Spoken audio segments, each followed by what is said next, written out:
El aparato cardiovascular. Este aparato está formado por tres componentes interrelacionados: la sangre, el corazón y los vasos sanguíneos.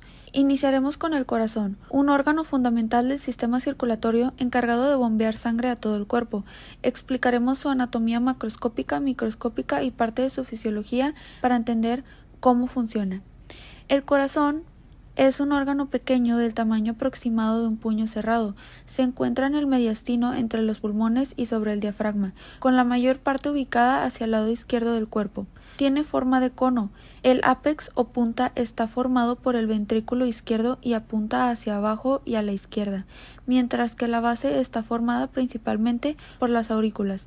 También presenta caras y bordes que se relacionan con el esternón, el diafragma y los pulmones. Continuando con la anatomía del corazón, este órgano está formado por 4 cámaras cardíacas, 2 aurículas y 2 ventrículos. La aurícula derecha, también llamado atrio derecho, recibe sangre de 3 venas: la vena cava superior, la vena cava inferior y el seno coronario. Las paredes de la aurícula derecha tienen un espesor promedio de 2 a 3 milímetros. La aurícula izquierda o atrio izquierdo forma la mayor parte de la base del corazón. Recibe sangre proveniente de los pulmones por medio de 4 venas pulmonares. Ahora hablaremos de los ventrículos. El ventrículo derecho tiene una pared de entre 4 y 5 milímetros y forma la mayor parte de la cara anterior del corazón, mientras que el ventrículo izquierdo tiene la pared más gruesa de las 4 cámaras, un promedio de 10 a 15 milímetros, y forma el vértice o ápex del corazón. Otra parte importante del corazón son las válvulas cardíacas, las cuales permiten que la sangre circule en una sola dirección. Las válvulas auriculoventriculares están localizadas entre las aurículas y ventrículos. La válvula tricúspide se encuentra en el lado derecho y la válvula mitral en el lado izquierdo. Estas se abren cuando la sangre pasa de las aurículas a los ventrículos y se cierran cuando los ventrículos se contraen, evitando que la sangre regrese hacia las aurículas. También existen las válvulas semilunares localizadas en las arterias principales. La válvula pulmonar se encuentra en la arteria pulmonar que se origina del ventrículo derecho. La válvula aórtica se localiza en la aorta, que se origina del ventrículo izquierdo. Estas válvulas se abren cuando el corazón se contrae para expulsar la sangre y se cierran cuando el corazón se relaja, evitando que la sangre regrese a los ventrículos. Además, el corazón se relaciona con grandes vasos sanguíneos. Estos conectan el corazón con el resto del cuerpo. Hay 2 cavidades, las derechas y las izquierdas. En las cavidades derechas encontramos la vena cava superior, la vena cava inferior y la arteria pulmonar. En las cavidades izquierdas se encuentran las 4 venas pulmonares y la aorta. En cuanto a la histología del tejido muscular cardíaco, las fibras musculares cardíacas son células cortas con 1 o 2 núcleos centrales que se unen mediante discos intercalares, estructuras que permiten mantenerlas conectadas y transmitir rápidamente los impulsos eléctricos para lograr una contracción coordinada del corazón. Dentro de ellas existen fibras automáticas, que representan alrededor del 1% del músculo cardíaco y funcionan como marcapasos, controlando el ritmo cardíaco y formando el sistema de conducción que coordina cada latido. Continuando con la anatomía microscópica del corazón, la pared cardíaca está formada por diferentes capas. Estas son el endocardio, miocardio, epicardio y pericardio. El endocardio es la capa más interna del corazón, recubre las cavidades y válvulas cardíacas y ayuda a que la sangre fluya de manera suave, evitando la formación de coágulos. El miocardio es la capa media y también la más gruesa. Está formado por músculo cardíaco y es el encargado de contraerse para bombear la sangre hacia todo el cuerpo. El epicardio es la capa más externa de la pared cardíaca y protege al corazón. Y el pericardio es una membrana que rodea y protege al corazón. Además, lo mantiene en su posición dentro del mediastino y le da suficiente libertad de movimiento para que pueda realizar contracciones rápidas y vigorosas. Sangre. La sangre es un tejido conectivo compuesto por una matriz extracelular de líquido llamada plasma, en la cual se disuelven diversas sustancias y se encuentran numerosas células y fragmentos celulares en suspensión.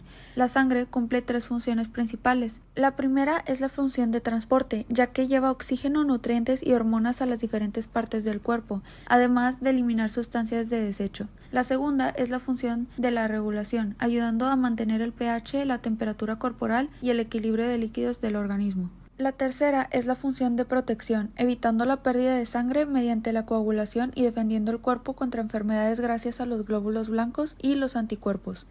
En cuanto a sus características físicas, la sangre es más densa y viscosa que el agua, y al tacto resulta levemente pegajosa. Su temperatura es de 38 grados centígrados, alrededor de 1 grado centígrado por encima de las temperaturas oral o retal, y tiene un pH ligeramente alcalino cuyo valor se encuentra entre 7,35 y 7,45. El volumen sanguíneo es de entre 5 y 6 litros en un hombre adulto de talla promedio y de entre 4 y 5 litros en una mujer adulta de talla promedio.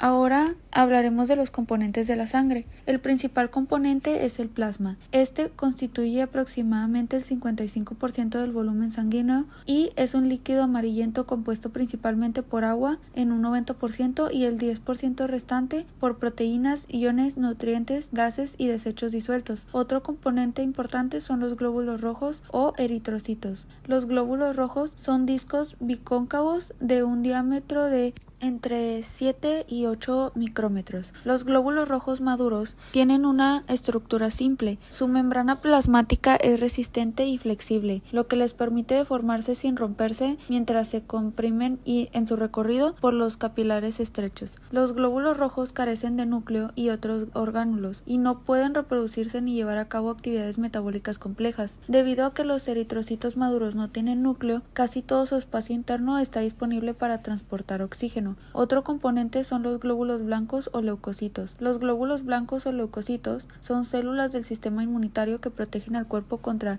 bacterias, virus, hongos, parásitos y células anormales. Circulan en la sangre y ayudan a detectar infecciones, coordinar defensas y participar en la inflamación y reparación de tejidos. Estos se dividen en varios tipos. Los neutrófilos, que son los que eliminan bacterias y hongos, eosinófilos, que combaten parásitos y participan en las alergias, basófilos, que liberan sustancias como histamina en procesos inflamatorios y alérgicos, los linfocitos, que los T destruyen las células infectadas y los B producen anticuerpos, y por último los monocitos, que se transforman en macrófagos que eliminan patógenos y células muertas. Sus principales mecanismos de defensa son la fagocitosis, la producción de anticuerpos y la señalización celular mediante citoquinas para activar otras células inmunitarias. Otro componente de la sangre son las plaquetas o trombocitos. Las plaquetas son fragmentos celulares que participan en la coagulación de la sangre, evitando hemorragias y facilitando la reparación de vasos sanguíneos dañados. Al igual que los glóbulos rojos y blancos, se originan en la médula ósea y circulan en el plasma. Hablaremos de los grupos sanguíneos y tipos de sangre. El sistema ABO clasifica la sangre en AB y O, según los antígenos de los glóbulos rojos. En este sistema, el grupo AB se considera receptor universal y el grupo O donante universal. Además, existe el factor RH, que puede ser positivo o negativo dependiendo de la presencia del antígeno D. La combinación del sistema ABO y el factor RH da origen a los 8 tipos de sangre principales. Como conclusión, la sangre es un tejido especializado compuesto por diferentes elementos que trabajan en conjunto para transportar sustancias y defender al organismo, además de mantener el equilibrio interno del cuerpo.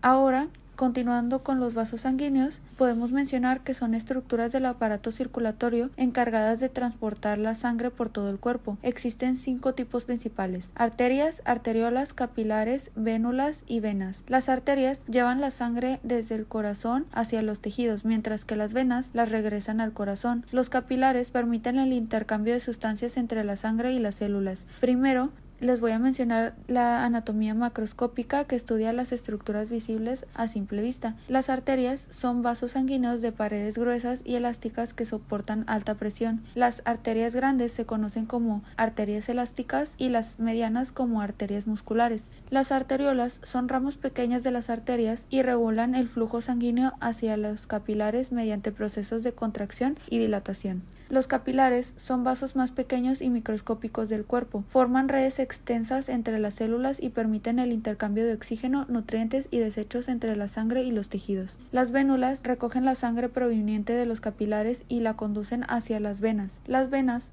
Poseen paredes más delgadas y una luz más amplia que las arterias. Además, contienen válvulas que impiden el retroceso de la sangre. Las venas pueden ser superficiales o profundas. Las superficiales se localizan debajo de la piel y son visibles fácilmente, mientras que las profundas generalmente acompañan a las arterias.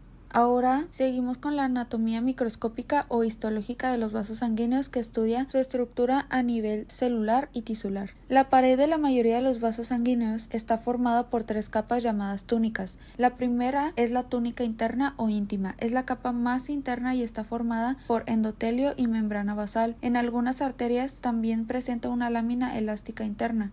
La segunda es la túnica media, formada principalmente por músculo liso y fibras elásticas. Esta capa es más gruesa en las arterias porque deben de resistir una mayor presión sanguínea. La tercera es la túnica externa o adventicia, compuesta por tejido conectivo. Su función es proteger y fijar el vaso a las estructuras cercanas. En las arterias, la túnica media es muy gruesa y rica en fibras elásticas y músculo liso, lo que les permite soportar y mantener la presión sanguínea. Las arteriolas poseen una o dos capas de músculo liso y participan en el control de flujo sanguíneo hacia los capilares.